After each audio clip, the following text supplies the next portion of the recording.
Muy buenas tardes, hermanos. El Señor les bendiga. Qué bueno que ya estamos aquí listos para escuchar las palabras de nuestro Dios.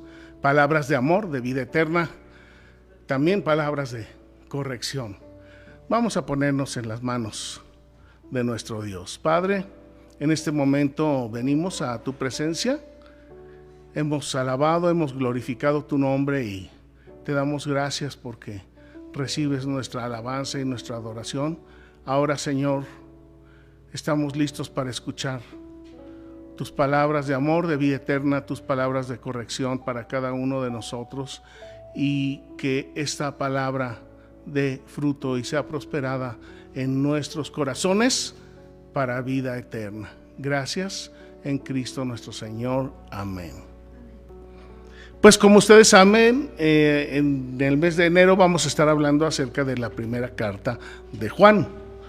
Juan, el discípulo amado, escribió el Evangelio según San Juan y después escribió el Apocalipsis y también escribió las cartas universales.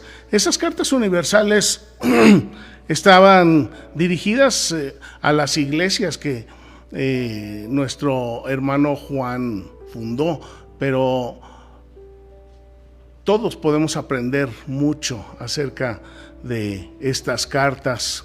Una de las razones que motivó a Juan, el apóstol, a escribir estas cartas fue porque en aquel tiempo se estaba diseminando dentro de la iglesia algunas enseñanzas falsas.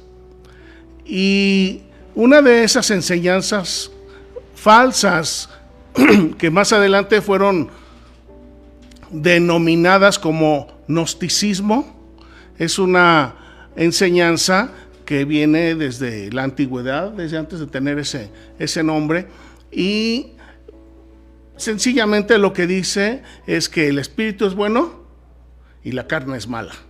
Y entonces una persona puede tener por decirlo así, una doble vida. Por un lado, en el espíritu tiene una vida buena, porque ellos suponen, dicen, creen que todo espíritu es bueno, y por el otro lado dicen que toda materia, toda carne es mala. Y nosotros sabemos que hay espíritus que son buenos, que son de Dios, pero también sabemos que hay espíritus que no son de Dios. Entonces no todo espíritu es bueno. Y también sabemos que hay personas que son buenas en su conducta, en su hacer, y hay otras personas que son malas. De manera que esta enseñanza falsa acerca de que todo espíritu es bueno y que toda materia es mala es una enseñanza falsa. Y aún en nuestros días se sigue utilizando esta enseñanza falsa. ¿Y en qué lo notamos? Lo notamos en que hay gente, hombres y mujeres, que dicen tener una relación con Dios, pero no quieren tener, no pueden tener, no les interesa tener una buena relación con la gente que les rodea. De manera que entonces aquí ya entramos en este tipo de controversias y de situaciones de enseñanzas falsas. Porque ¿cómo es posible que alguien verdaderamente tenga una relación con Dios si con todos los que está alrededor tiene problemas? Y esto es lo que establece Juan en esta primera carta, hablándonos acerca de los falsos maestros, de los falsos apóstoles, de las falsas enseñanzas. De manera que va íntimamente relacionado, por un lado, nuestra relación con Dios, y por el otro lado, nuestra relación con los demás. La semana pasada, allá en Metepec, hablamos acerca de el perdón, de la necesidad del perdón. Para que podamos tener una buena relación entre unos y otros, necesitamos perdón, porque todos fallamos, todos cometemos errores, todos a veces hacemos algún mal gesto, y cuando no hay perdón, este tipo de situaciones se van convirtiendo en rencores, en frustraciones, en odio, y entonces no podemos tener relación unos con otros, una relación satisfactoria. Tenemos relaciones destructivas. Y aún así, que en esas circunstancias, teniendo problemas con los que están alrededor de nosotros, muchas veces hay quienes dicen, pues yo tengo una buena relación con Dios. Yo tengo mi relación con Dios, ahí lo que hagan los demás o lo que les hagan los demás, no me importa. Y eso es una falsa apreciación, es una falsa enseñanza. Y aquí claramente el apóstol Juan nos dice, es necesario que el que dice que conoce a Dios tenga una buena relación con los demás.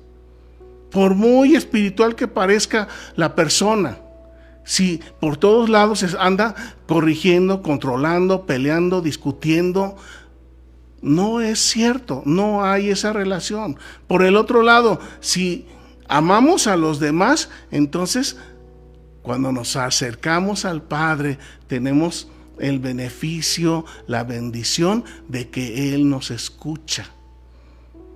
Y esto muchas veces nosotros lo ignoramos. Nos peleamos con alguien y luego con la mayor tranquilidad vamos y nos acercamos a Dios y oramos. Todos hemos hecho esto. Y esto es algo que no agrada a Dios. Cuando oramos nosotros en esos términos, Dios no escucha nuestra oración. Cuando nosotros vamos a pedirle perdón a Dios por algo que hicimos, pero nosotros no hemos perdonado a los que nos ofendieron, tampoco podemos recibir el perdón de Dios. Y no es que Dios no pueda perdonarnos, claro que Él puede perdonarnos, pero una condición de Dios para perdonar nuestros pecados es que nosotros hayamos perdonado a los que nos ofendieron. Es que nosotros hayamos pedido perdón a los que nos ofendieron. Y muchas veces ignoramos esto. Aún de los que somos hijos de Dios, aún que tengamos mucho tiempo en el camino del Señor, seguimos haciendo esto. Vamos, ofendemos a uno, ofendemos a otro, maltratamos a uno, le gritamos a otro, y luego tranquilamente nos ponemos a orar. Señor, tú entiendes. Tú entiendes, y el Señor, nosotros creemos que entiende, y sí Él entiende, pero entiende que en nosotros hay una maldad, entiende que en nosotros no hay una sinceridad de amar a Dios sobre todas las cosas y a los que están alrededor nuestro. El día de hoy les voy a ejemplificar toda esta situación a través de un pasaje que tenemos en Mateo, en el capítulo 9. Y aquí en este pasaje encontramos al Señor Jesús ante un paralítico. Y el Señor Jesús lo va a sanar, le va a perdonar sus pecados. El Señor Jesús va a hacer algo que no se ve y va a hacer algo que sí se ve. Y se evidencia a través de las palabras y de los actos y del amor de nuestro Señor Jesucristo, que hay una relación íntima entre lo que se ve y entre lo que no se ve. Y en las cartas de Juan continuamente nosotros estamos notando este tipo de enseñanzas, porque Él nos habla de luz y de oscuridad, nos habla de Dios y nos habla del diablo. Esta es una manera de tratar de hacer que cada hombre y que cada mujer entre en el razonamiento, que no confundamos la luz con la oscuridad. Eso es simple y es sencillo en los términos de la luz y de la oscuridad, pero en los términos de la obediencia a Dios, muchas veces cada quien se maneja como quiere. Y a lo malo le llama bueno, y a lo bueno le llama malo, lo cual no es del agrado de nuestro Dios. Esto que vamos a leer es un ejemplo a través del cual vamos a entender el poder, el amor, la misericordia de Dios. A través de este ejemplo vamos a entender qué relación hay entre lo que se ve y lo que no se ve. Mateo 9, voy a leer desde el verso 1, dice: entonces entrando Jesús en la barca, pasó al otro lado y vino a su ciudad. Y sucedió que le trajeron un paralítico tendido sobre una cama, y al ver Jesús la fe de ellos, dijo al paralítico: ten ánimo, hijo, tus pecados te son perdonados. Entonces algunos de los escribas decían dentro de sí: este blasfema. Y conociendo Jesús los pensamientos de ellos, dijo: ¿por qué pensáis mal en vuestros corazones? Porque, ¿qué es más fácil? Decir: los pecados te son perdonados, o decir: levántate y anda. Pues para que sepa que el Hijo de Dios tiene potestad en la tierra para perdonar pecados. Y voltea al paralítico y le dice: levántate, toma tu cama y vete a tu casa. Entonces él se levantó y se fue a su casa. Y la gente, al verlo, se maravilló y glorificó a Dios, que había dado tal potestad al Hijo de Dios, al hombre, al Señor Jesús. ¿Qué es más fácil decir? ¿Tus pecados te son perdonados, o darte la sanidad? ¿Qué es más fácil? ¿Ustedes qué piensan que es más fácil? ¿Es más fácil decir sanar a una persona? Es más fácil. Es más fácil decirle: tus pecados te son perdonados. Es más fácil decirle a alguien: yo te perdono. Es mucho más fácil eso que quitarle el cáncer.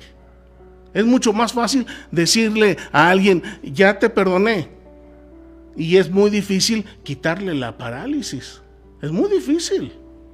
Que entonces es más fácil decir. Es más fácil decir: te perdono. Pero dice el Señor Jesús: pues para que sepan que yo tengo poder sobre su vida, sobre su salud. A este hombre paralítico le dice: en este momento te sano, levántate y vete a tu casa. Pero cuando él llegó y lo vio el Señor Jesús, no le dijo: ya estás sano, o yo te voy a sanar. No, le dijo: tus pecados te son perdonados. Ahora la pregunta ya no es en el decir, sino en el hecho. En el hecho, que es más difícil: sanar un cuerpo, quitar una enfermedad, o perdonar pecados. Es más difícil, espiritualmente es más difícil perdonar pecados, porque Dios tiene el poder para sanar. Pero el Señor Jesús tiene el poder para sanar. Es algo físico que nosotros lo vemos, que nosotros lo podemos comprobar. Ellos comprobaron, glorificaron a Dios, porque el Señor Jesús sanó, quitó la parálisis, en un instante le devolvió la capacidad de movimiento, y el que había llegado cargado por otros hombres y en su camilla, él mismo tomó su camilla y se fue a su casa. Esto lo vieron y lo comprobaron. Pero también el Señor Jesús le perdonó sus pecados. De manera que entonces aquí, por lo que traje este ejemplo el día de hoy para que lo analicemos, es por la situación de la falsa enseñanza que se estaba manejando en las iglesias de ahí de alrededor donde estaba Juan, allá en Éfeso. Básicamente pues son las iglesias que se mencionan en Apocalipsis 3. Pero ahí se estaban manejando estas enseñanzas falsas, de que toda materia es mala y de que todo espíritu es bueno. Y además se atrevían a decir que Jesús realmente no había sido un humano, que era un fantasma y que tenía varias personalidades. Y ya empezaron a manejar una serie de cosas que eran falsas. Y a la hora que Juan se da cuenta de todo lo que están falsamente tratando de meter a la iglesia, les dice: ahora vamos a la primera carta de Juan.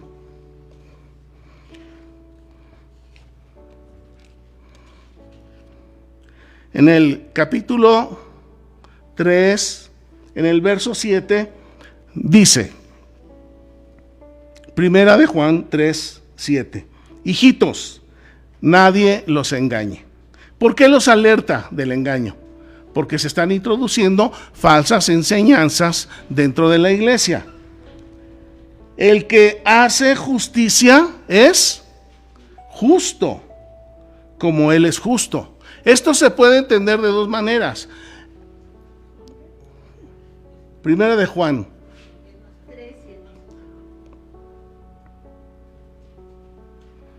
Hijitos, nadie los engañe. El que hace justicia es justo como el Señor es justo.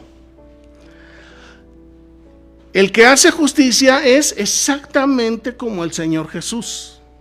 El que hace justicia es exactamente como el Señor Jesús. ¿Cómo es Él? Justo. El que hace justicia es exactamente como Jesús. O el que hace justicia es justo como el Señor Jesús es justo. El día 19 que estuvimos allá en Getsemaní, les hablaba de la misión imposible. Y la misión imposible es salvarnos a nosotros mismos. Y también les hablaba del Salmo 1.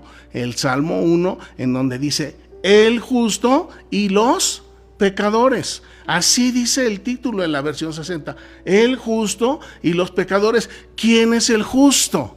El justo es el Señor Jesús. Él es justo, Él es el justo, Él es la fuente de la justicia. Esa descripción que tenemos ahí es la descripción de nuestro Señor Jesucristo.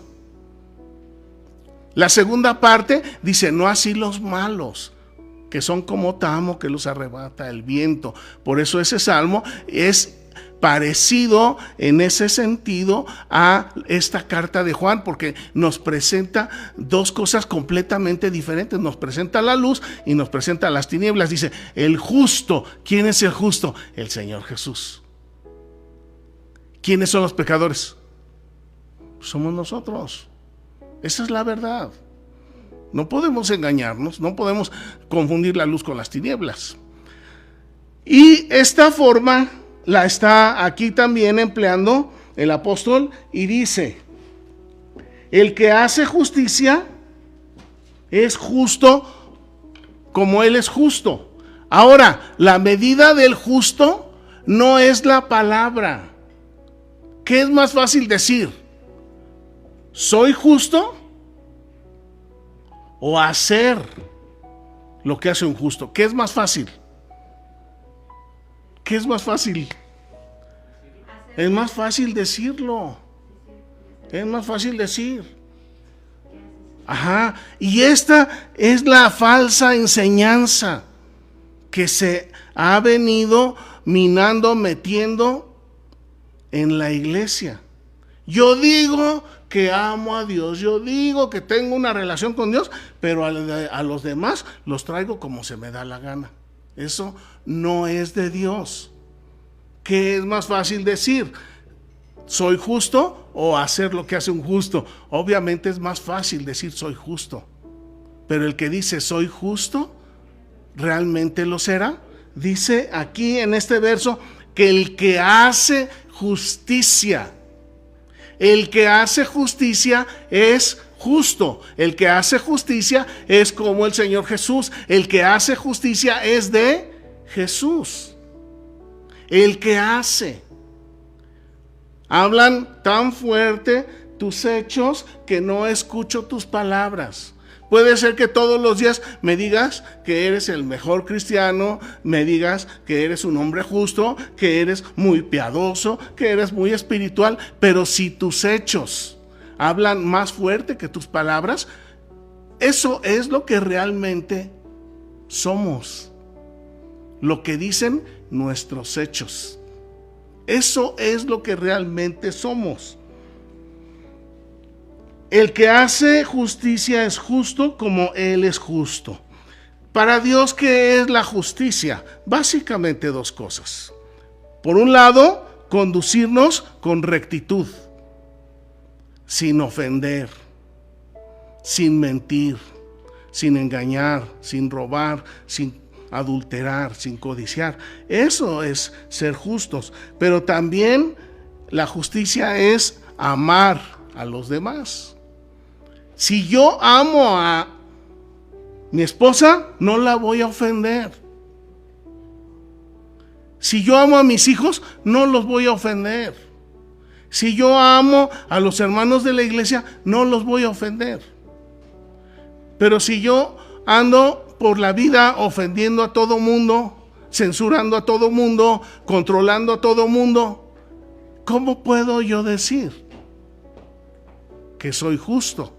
Porque mis hechos y mis obras no son de una persona justa.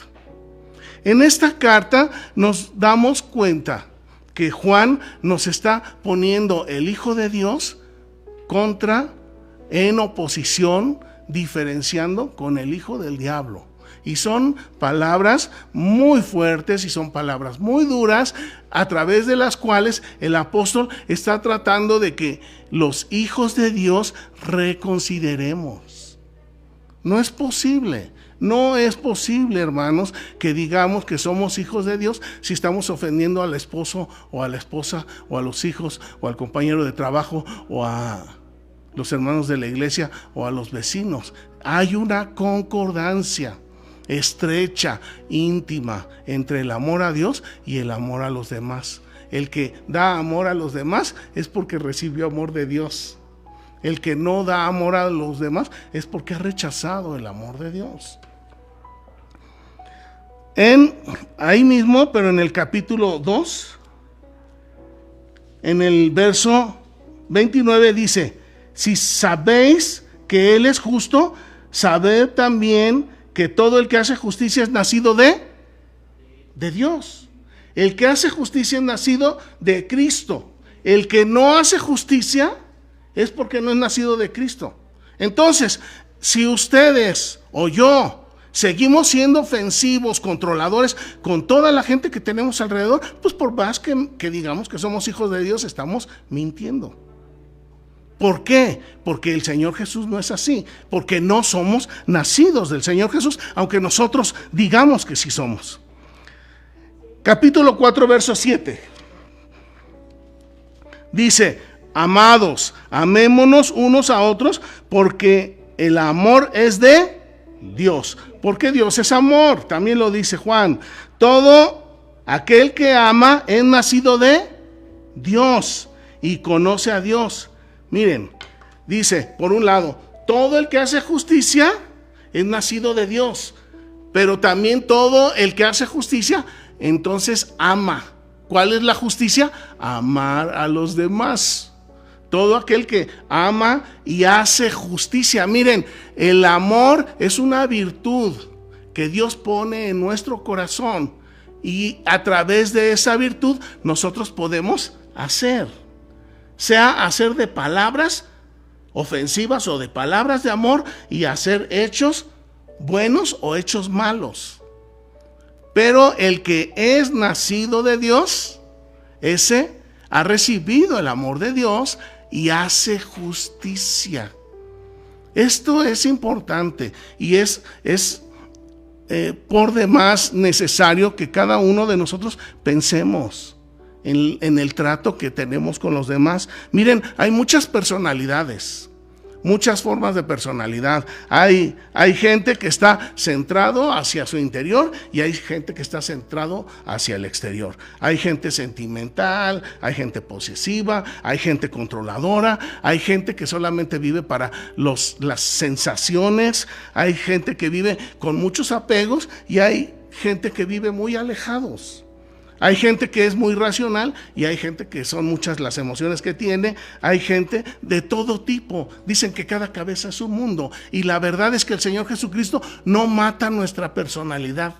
Él lo que hace es pulirla. Él lo que hace, una persona que de naturaleza es controladora, pues Dios no le quita toda esa maldad del control, sino que más bien transforma su carácter para que esa forma de carácter sirva para algo positivo y que los demás también así lo sientan. De manera que Dios no destruye nuestra personalidad cuando nosotros lo aceptamos como Señor y Salvador a nuestro Señor Jesucristo, sino Él solamente quita las asperezas de nuestra forma de ser para que entonces ahora sí podamos hacer el bien y no el mal, para que ahora sí podamos decir palabras de amor y no de odio, para que podamos dar alegría y no tristeza. Pero todo esto viene como un resultado del amor de Dios. Cada uno de nosotros necesitamos ponernos en una balanza. ¿Cómo están mis relaciones con los demás? Si está muy pesada la parte positiva, pues podemos decir que somos hijos de Dios. Pero si está muy pesada del lado negativo, todos los días me la paso enojado, gritando, peleando, discutiendo, dando órdenes, tratando de cambiar el mundo, tratando de cambiar a los demás, no puedo decir que soy un hijo de Dios. Así lo dice el apóstol Juan. Mire, nuestra hermana Clarita nos leyó primera de Juan 3 y en el verso 10 dice: en esto se manifiestan los hijos de Dios y los hijos del diablo. Todo aquel que no hace justicia, todo aquel que no se conduce con rectitud, todo aquel que no se conduce con amor, ahora le llaman tolerancia, todo aquel que no se conduce con tacto hacia los demás y que no ama a su hermano, no es de Dios. No hay más, no hay más, mis hermanos. Podemos decir que somos hijos de Dios, pero todo se evidencia en lo que nosotros hacemos con los demás. Y esta es una prueba muy sencilla para cualquiera de nosotros. Basta con ponernos a meditar. Cada cabeza es un mundo, cada quien piensa de una manera diferente y así como hay jefes y hay presidentes y hay padres, pues también hay población, hay hijos, hay gente subordinada, pero ¿en qué manera se utiliza la autoridad que Dios nos ha dado? ¿Es una autoridad para continuamente estar oprimiendo a los demás? Eso no agrada a Dios. Para los que somos padres, para los que somos esposos o para las esposas, es exactamente lo mismo. Si la esposa o el esposo está utilizando su autoridad para oprimir, esto no es de Dios. Por más que nosotros lo discutamos, por más que nosotros digamos, yo sí soy bien espiritual, no, yo sí soy un hijo de Dios, pero mi esposa es una hija del diablo. Eso no es amor. Eso no es amor. El mundo no tiene por qué estar hecho a nuestra manera y a nuestro gusto y a nuestros pensamientos. El mundo está hecho a la manera de nuestro Señor Jesucristo, a los pensamientos de nuestro Señor Jesucristo. En esto se evidencia, simple y llanamente, quién es hijo de Dios y quién es hijo del diablo. Dijo el Señor Jesús: por los frutos van a ser conocidos. Y los frutos son los frutos que se mencionan en Gálatas 5 acerca de los frutos del amor. Y esos frutos del amor corresponden a los frutos de la justicia. Y si en nuestro corazón y en nuestro diario vivir estamos viendo que eso es lo que estamos dando a los demás, pues nos alegramos y nos gozamos. Pero si no, esta es la oportunidad, mis hermanos. Y esta prueba la deberíamos de hacer cada noche al final del día. ¿Cómo me porté hoy con mi esposa? ¿Cómo me porté con el esposo? ¿Cómo me porté con los hijos? ¿Cómo me porté con los compañeros de trabajo? Si mi calificación es buena, entonces puedo decir, puedo acercarme con confianza al trono de la gracia para alcanzar oportuno socorro en el momento de la tentación. Pero si nuestra manera de ser, de vivir, de actuar, de conducirnos con los demás no es como lo haría el Señor Jesús, es tiempo de reflexionar, mis hermanos. Padre, en este momento sabemos que en un año nuevo siempre ponemos metas y ponemos objetivos y muchas cosas interesantes que al paso de los pocos días se olvidan, pero en este día, Padre, la semana pasada tú nos proponías el aprender a perdonar con sinceridad, el aprender a pedir perdón con sinceridad. El día de hoy Señor, tú nos guías y nos diriges para que a través de lo que nosotros hacemos,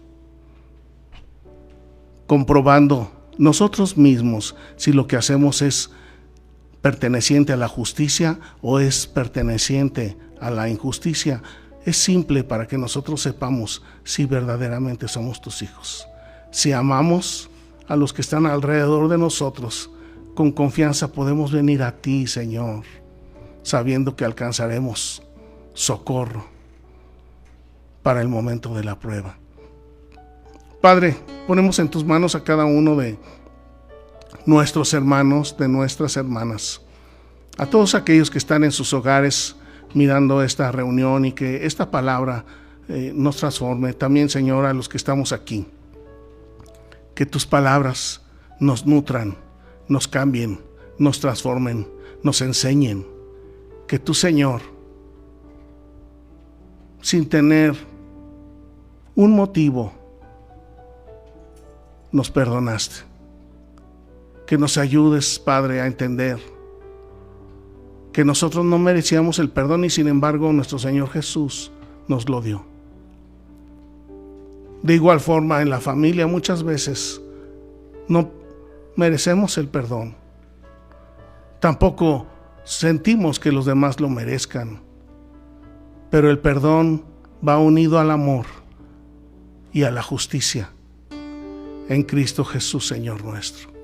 Guíanos, Padre, y ayúdanos para ser verdaderos hijos tuyos. Te lo rogamos en Jesucristo, nuestro Salvador perdonador. Amén.